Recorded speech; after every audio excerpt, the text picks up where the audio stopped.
picked up a new hobby. Nail care. Well, actually, it's less of the nail care part, more of the art part. So as some of you know, I'm in the middle of my ACOTAR nail art series. The heck does that stand for? I'm glad you asked. It stands for A Court of Thorns and Roses, written by the amazing Sarah J. Maas. Now, with the 6th book coming out in the series, I thought it was the perfect chance to use that as a theme for my nails. There are 7 high courts in Prythian, and there are 3 solar and 4 seasonal. I will be doing all 7, and all of them are ruled by a high lord. So for part 3 of the ACOTAR nail art series, I decided to do the Dawn Court. This court is ruled by Thesan, and his people specialize in healing, tinkering, and clockwork. Have you seen those cloud cities? So how do I make nail art inspired by the Dawn Court? I'm going to start by picking out my nails. These are almond shape, and I gotta make sure they cover the entire nail or else they might pop off. If they're not an exact fit, that's okay. We can trim them down, or we can drill them down with our nail drill. Now I'm just going to go ahead and pick out all my decorations. Look at all the pretty colors. Since it's a Dawn Court, I'm going to stick with pinks, oranges, yellows, maybe some reds, and some purples.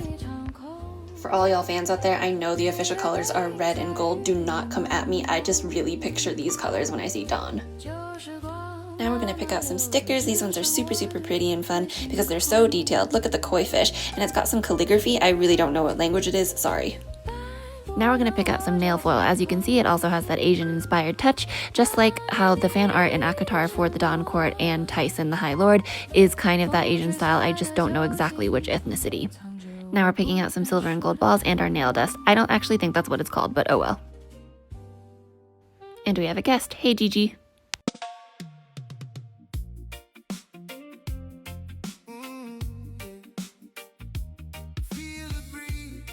Now I'm going to set up my nail drill. It's pink because why not? I did this on Wednesday, and on Wednesdays we were pink. You can see all the cute colors of nail polish I picked out, and I'm just going to trim my nails real quick so they're nice and short. This is just so that the natural nail, when it grows out underneath the fake nail and it starts to get kind of loose, it won't pull too much on the natural nail and it won't crack. This is a 180 grit nail file. It's super good because it shapes the natural nail and the fake nails. It's actually that strong, so that's great. Next, I'm going to use my cuticle remover. This softens the cuticles so that it's easier to be pushed down by my metal pusher, and then I can trim it. Okay, here comes the scary part for me. It's the clippers. These are actually really sharp, and I have a bit of a tremor, so I have cut myself. Don't worry, I do sanitize them so I don't get any infections. I use isopropyl alcohol, but you can use whatever you want. Perfect. Now that we've got that sorted, let's buff the nails. It kind of scratches the surface of your nails so that the glue kind of sinks in and the nails will attach a little bit better. Did that make sense? Not really. Now I'm going to put on my top coat. It's called Mayo. It's another Korean brand. Love it. It was actually recommended by June Nail, I believe that's the name of the channel. You should check them out. They're actually one of the people that inspired me to start nail art, so thank you very much for that.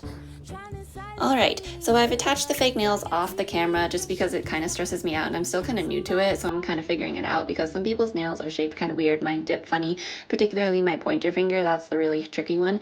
So now I'm putting some more top coat onto the actual fake nails, and what that's going to do is that's going to give us a really nice smooth surface and nice base for the actual color to go on.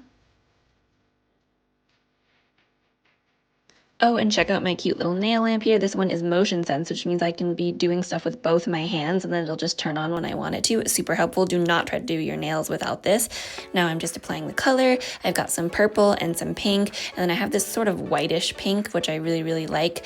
All my nail polish is gel, but the only thing about the gel nail polish that annoys me is that it has a sticky residue, so I do have to clean it before putting any other ornaments or stickers onto it.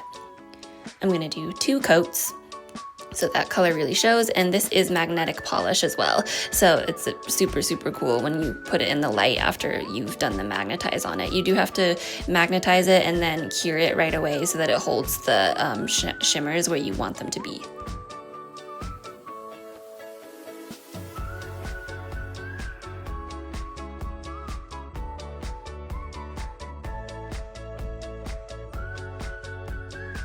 Not gonna lie, using the magnet takes some practice, but that's okay. The one I'm using is really tiny, and a lot of the girls that I see on YouTube use one are really quite a bit longer, so maybe that will be easier. But anyway, look how pretty the shine is when they're done. And here I go cleaning off the sticky residue. Look at my cute little pump container. I don't think that's what that's called, but whatever.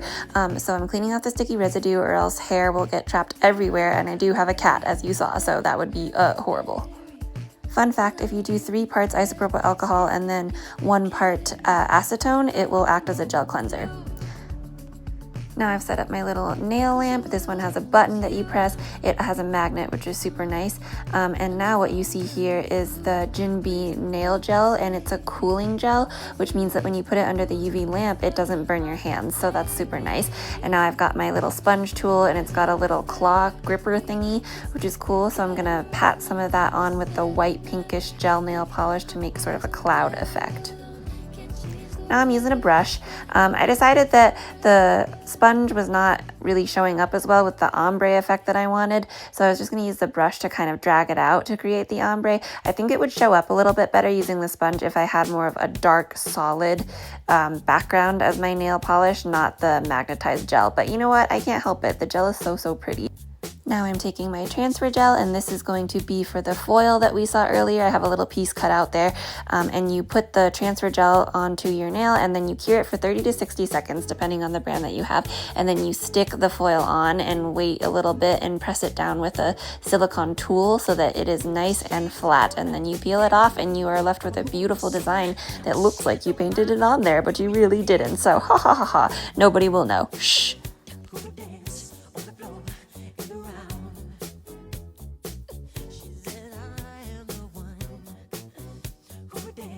And here it is a little closer, if I can get it into focus. There it is, perfect, sort of. Well, you know, again, these are super small details too on the foil, and I just use a little cherry blossom branch here, but I think it would show up on a more solid background nail polish again.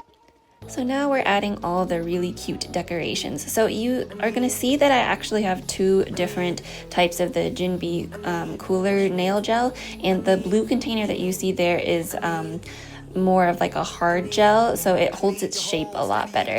And that yellow container there, it has a different viscosity, so it flows a lot more, which is super good for like the small fixtures.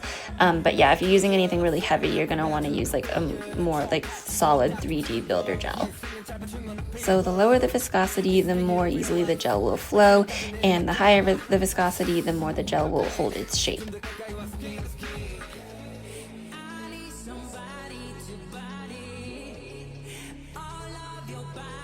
Now I'm using my stone picker to pick up all the charms and carefully place them exactly where I want them. They're so handy dandy, definitely get one. I just got a cheap one, but there are other ones that are more exact because they've got a thinner tip so you can really see where the charm is while you're placing it.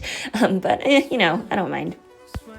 And there goes the big purple stone. That's probably my favorite piece out of this entire set of nails.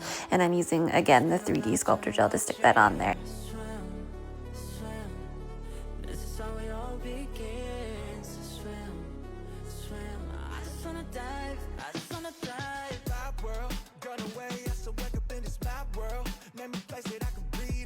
And here goes some more stickers. These were actually really hard to get off. They're really easy to get off without the fake nails, with just your natural nails, so I guess there's a downside to having long nails, but whatever.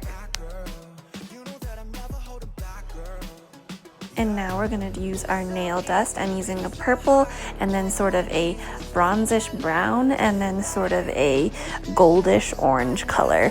The set that I bought had like 24 different colors, so I'm going to have to swatch them all to see which ones I like the best.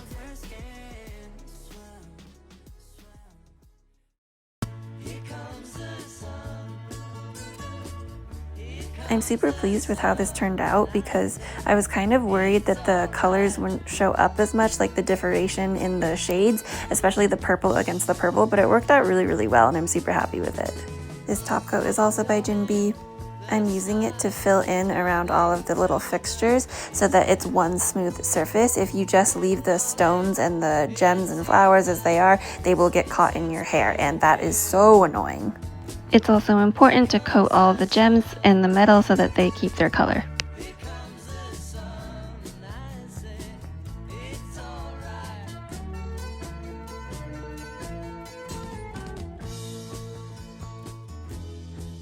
I'm doing it off camera, but now I'm curing it for the final time with my big UV lamp. All done, let's see how they look.